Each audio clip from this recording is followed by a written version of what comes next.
When you came out, you were talking about a training. Is there some type of formalized training we're supposed to go through, or is it just going to see? That was back in the day when we had money. I hate to keep hopping on the financial situation, but that's why the situation we're in right now is that there used to be a time where we used to have money where we could bring in speakers, and the jhb7.13.10.clip7 from Washington would come up, and Liz Gilheeney with the governors, she would put on some we used to put on some really good things. That were really, which was really nice, is that you could network with other people. Just being there in a room with other people from other boards was quite an experience, because that's where you pick up ideas and different things, and how people do things differently, and what works here might not work there, and what works in what works in Pawtucket definitely won't work here in Jamestown, and what works in Jamestown is not going to work in Portsmouth. It's like I said. Not to keep going back, but it's like a work in progress. It's going to be something that, a year from now, you're going to see yourselves in a different place. Some of us have been talking about this for about 15 years, and it's great. I'm really glad that, When they had those meetings or conferences or whatever, do you still have handouts and stuff on file that we could get? I mean, would that be helpful to us? I'm hoping I still do. Is it still on the computer like you did with the forms? I'm going to have to go back up to Providence and see if I can dig some stuff out. We need tomorrow. It's more stuff on restorative justice and stuff like that. I'm going to have to see if I can get up to Providence, spend an hour, go through all my old stuff. Unfortunately, in your spare time. You were saying Little Compton. Little Compton would be very comparison, I would think. But they don't have a board. They'll probably want to see us. Take care of that. They'll be coming to see you. They'll probably want to see us over here. Okay, I got you. And these forms, like, it's just a stuff. Those are just informational for people on the board. And like I said, your mission statement and things like that is, every board's different. That's what you're supposed to bring and talk to us about a mission statement. Well, we don't really have a mission statement, because, like I said, there's 34, now when you guys are on board, there's 34 different boards, and there's probably 34 different mission statements. Basically, it's all the same, to administer justice to, to children that would be otherwise referred to family court, so. To reduce the likelihoods that juvenile offenders will commit future crimes. I'm praying really fast. Throw a couple Jamestown in there.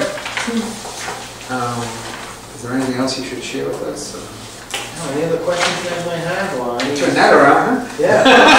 Well, I'm just sorry, because there's just so much.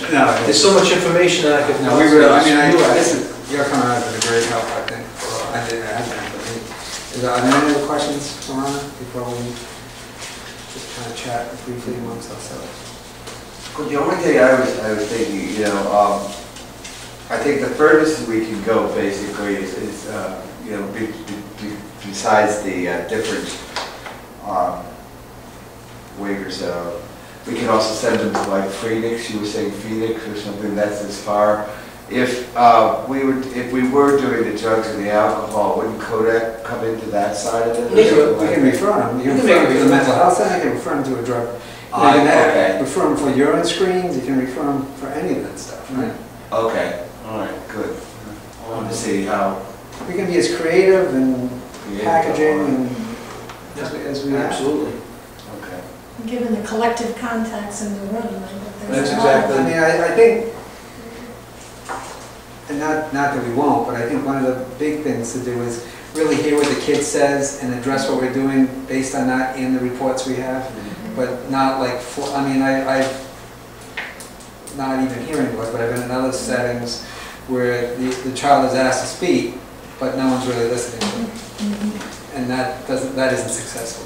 So I mean, I think you really need, when you address it as, you may think the kid isn't really being on the level, and you may challenge him on some of the stuff you're saying, or you do or don't, but I mean, you need to hear it. Yeah, like I said, it's not the Inquisition, so it's not like you're going to come up here and there's going to be, 6 people, 7 people sitting here ready to pounce on the kid and, to give him his, just desserts, as far as what goes on. It's more, like I said, a fact-finding mission. You want to find out, why is this kid broken? How can we fix him?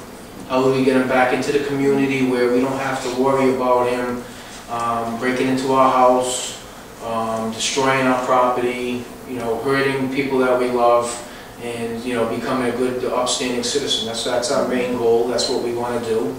That's what we want to accomplish. Everybody makes mistakes, and hopefully that we get the people that learn from them, and we don't have to worry about. Other than the form you said we need to submit whenever you guys ask for it, is there anything else we need to give you, to give family court? Everything is kept, the police will hold. Everything will be at the police station. How you decide to keep files. We've heard. Some people keep the files until the child completes it. Once it's completed, they shred it up. It's, like I said, most of what you do here is going to be an internal type of thing. Yeah, these are things that you're going to have to decide yourself. You're going to run the board with how it's been, you know, which best suits you. We're not coming in here being big brother, you know. The only thing we want to know is, you know, what type of cases are you hearing, and you know, what are you doing that we just try to keep everything some unity and parity across the state. That's is all there we're a trying to do. document for that so we know what we Yeah, I send should be it. Yeah, tracking? absolutely, I send it. Yeah, it's a form letter. You fill in the numbers. How many cases, how many boys, how many girls, what their ages are, all the different demographics, what type of charges you heard, what type of sanctions you use, because I want to see if anybody comes up with anything, you know, new and inventive that can be shared with other boards across the state. And likewise, if they have something that's, if you want, I can probably put a couple of previous year reports. That would be good, just so we know, Send them out so you can send so we know what we got to save. Yeah. There's no kind of juvenile hearing board resource on the state web pages or anything like that? Maybe OJJDP. Office of Juvenile Justice and Delinquency Prevention, OJJDP.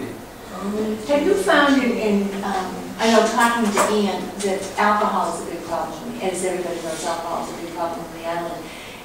Communities that are similar to us that have juvenile hearing boards, do the parents really take responsibility that, for the alcohol problem?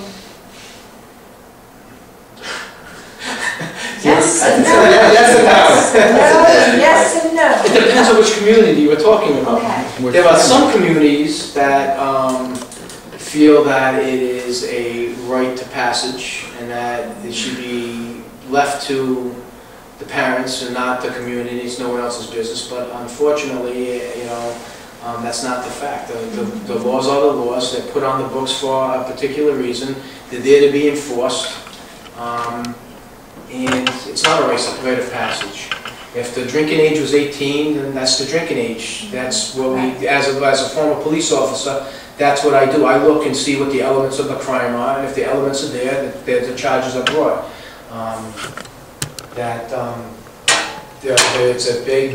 It's a big problem. It's an epidemic. Can hearing boards, though, have an underlying goal to work at changing parents' attitudes? Absolutely. In case One parent, yeah, I mean. Oh, absolutely. But don't be disillusioned. You're going to get the parent who comes in here who's going to say, you know, what's your problem? You know, come on. Like, you did it when you were about, you know, at his age. Come on. You didn't get caught. And that's going to be, that's what we hit. I mean, that's what I've heard. I've heard, you know, I've worked closely with Mothers Against Drunk Driving. They do fantastic work. But I mean, it's got to start somewhere. It's got to start at home. And when you've got parents who are going out buying kegs of beer, putting them in the backyard in the tubs full of ice, and they think by taking the kids' keys away that they're doing this fantastic thing. Keeping the kids safe. They're keeping them safe, yeah, but you know, they're getting alcohol poisoning and they're getting their stomachs pumped and. And there's no socioeconomic barrier, particularly in this town, against that. No. It's not. No, it's not. It's an epidemic. It's anywhere. It's in the inner cities. It's in the the suburbs. It's in on your island. It makes no difference whether it's the rich kids, the football teams, the cheerleaders. Everything. They're all doing it. So